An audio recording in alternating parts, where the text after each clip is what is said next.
Des hommes, exclusivement des hommes, réunis pendant 4 jours autour d'un thème, la masculinité. Ils sont plus de 300, fervents catholiques, tous traversés par une question existentielle.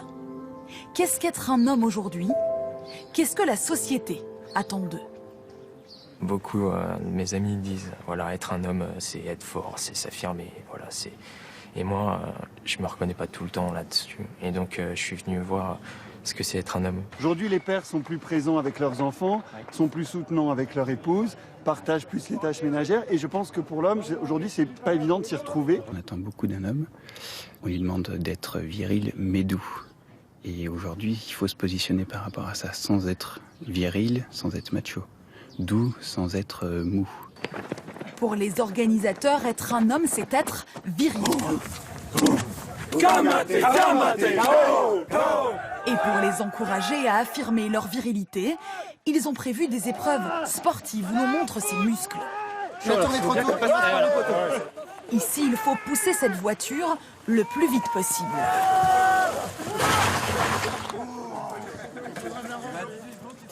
Pourquoi cette épreuve? Parce que je crois que l'homme aime bien justement mesurer sa force et puis s'en servir, l'utiliser. Voilà. Et puis il y a aussi l'aspect de cohésion, de faire ça ensemble. Donc il y a un esprit d'équipe, il y a une camaraderie, une fraternité qui est importante. Et dans cette épreuve de force, certains hommes disent se redécouvrir. On a mis beaucoup l'accent sur le fait d'être humble, bon, et qu'on pourrait peut-être confondre ça au final par être s'effacer, ne pas prendre sa place, être petit. Et je crois que dans ce camp-ci, on cherche vraiment à être homme, agir en tant que tel de manière masculine. C'est parti. On a 10 minutes pour arriver. Retour au quartier général pour aborder une question centrale de ce stage, le rapport entre l'homme et la femme. À la tribune, Gabriel Morin, l'un des organisateurs, se lance dans un exposé de théorie plutôt traditionnel. La peau de l'homme est plus épaisse que la peau de la femme peau de la femme est plus fine, comme si le corps de l'homme, si vous voulez, le préparait à affronter l'extérieur et les travaux peut-être plus rudes. Dans presque toutes les sociétés, on attend de l'homme qu'il ait ce rôle de guide, parfois qu'il marche devant, pas toujours, mais parfois, vous voyez, qu'il indique la route et la direction. La femme joue évidemment un rôle éminent, elle aussi, dans la conduite des affaires, notamment des affaires de la famille, mais de la société au sens large.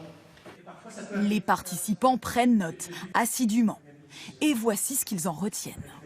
Je vais peut-être apporter un petit peu la force, la raideur, peut-être de temps en temps aussi. Et ma femme va apporter plus cette souplesse dont aura besoin les enfants aussi. Mon épouse apporte beaucoup de douceur, beaucoup d'affection aux enfants. Moi, je n'ai de cesse que de sortir les enfants de la maison et puis de leur apprendre tout ce qu'on peut apprendre à des jeunes enfants. Mon fils, 3 ans, a fait du vélo hier pour la première fois. C'est avec moi qu'il l'a fait. Voilà, j'essaie effectivement de pousser mes enfants à dépasser leurs limites, aller un peu plus loin. Ce que fait pas votre épouse? Ma femme apporte autre chose. Claire apporte de l'affection aux enfants, apporte du réconfort. Voilà. Après 4 jours de réflexion, qu'auront-ils appris? Samuel Mars, venu avec son père et son grand-père, a été marqué par une image en particulier. L'homme va être plus dans la force brute, voilà, dans la force...